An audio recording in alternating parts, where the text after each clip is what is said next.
Ukraine. As ever, we love hearing from you, and you can send us your views and comments on those stories and others you hear on the program. Our number on WhatsApp and text is +44 7786 205085. Now, there is a familiar sound coming out of Moscow this morning. That is of sabers being rattled on national television, as President Putin warns the West that they would be in direct conflict with Russia if Ukraine is allowed to use long-range missiles against targets inside his country. He added that it would substantially change the nature of the conflict.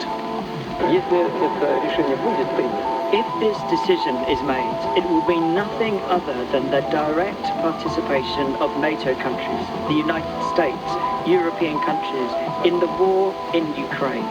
It is their direct participation, and this, of course, significantly changes the very essence of the conflict.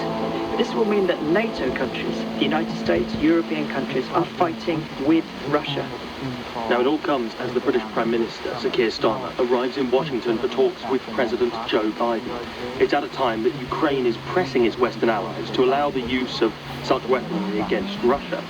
Ukraine stresses the need for stronger military support in order to prevent defeat, and President Biden has said in recent days that the US might allow the use of long-range missiles inside Russian territory. Now, for his part, Sir Keir has said Russia started the conflict in Ukraine and that it can end it straight away. So, is the prospect of a wider conflict with Ukraine on the cards? Let's go to Kyiv and speak with Alexandra Klara, the former advisor of Ukraine's Ministry of Defense. Good morning, Alexandra, and thank you for joining us. A stark warning coming out from Moscow this morning that any escalation or any use of these missiles would lead to an escalation. How do you interpret that? Well, we get used to such warnings since the beginning of the war of Russia against Ukraine back in 2014. At that time, Putin was putting on high alert his nuclear forces to deter the United States and European partners from helping Ukraine back in 2014. And then in 2022, he was playing with that, and actually one of the reasons why we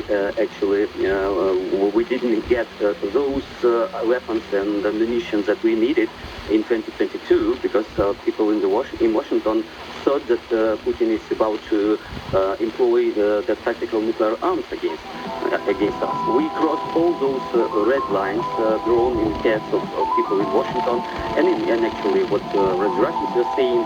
We've been targeting Russian military targets on the proper Russian territory. We destroyed several strategic bombers. We destroyed the early warning radar system of the Russian nuclear deterrence. And actually, these two are the only options, according to the Russian nuclear posture, that might have triggered the nuclear response from Russia to Ukraine. But they did nothing. And they did nothing when we crossed the line with our counteroffensive on the Russian mainland in Kursk region. So I believe it's empty threats that nobody needs to pay attention to. And interpreted about nuclear arms. There is no reason for Russia to employ tactical nuclear arms. There is no military purpose for that. But the backlash of doing that, not just from the United States and Europe, but from China and the rest of so-called global south, would be harsh to Russia. So I don't think that he's thinking seriously about the nuclear escalation. So is your assessment that there really is no line that could be crossed that would lead to either the use of tactical nuclear weapons or of Russia basically involving itself in direct conflict with the West? You think this is these are always empty threats? No, but what I'm talking about, it's called reflexive control, developed by KGB back in 1960s, when the Russians know how the Westerners are thinking, and they are trying to manipulate with that reality, and they're trying to impose their rules on the other side. So what kind of red lines could be if Russia is waging genocidal war on Ukrainian territory?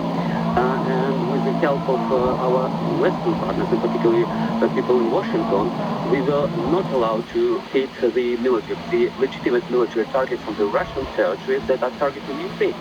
And unfortunately, our partners are not able to provide us with enough air defense. We are a huge country, and Russia is a huge country. They are shelling and they are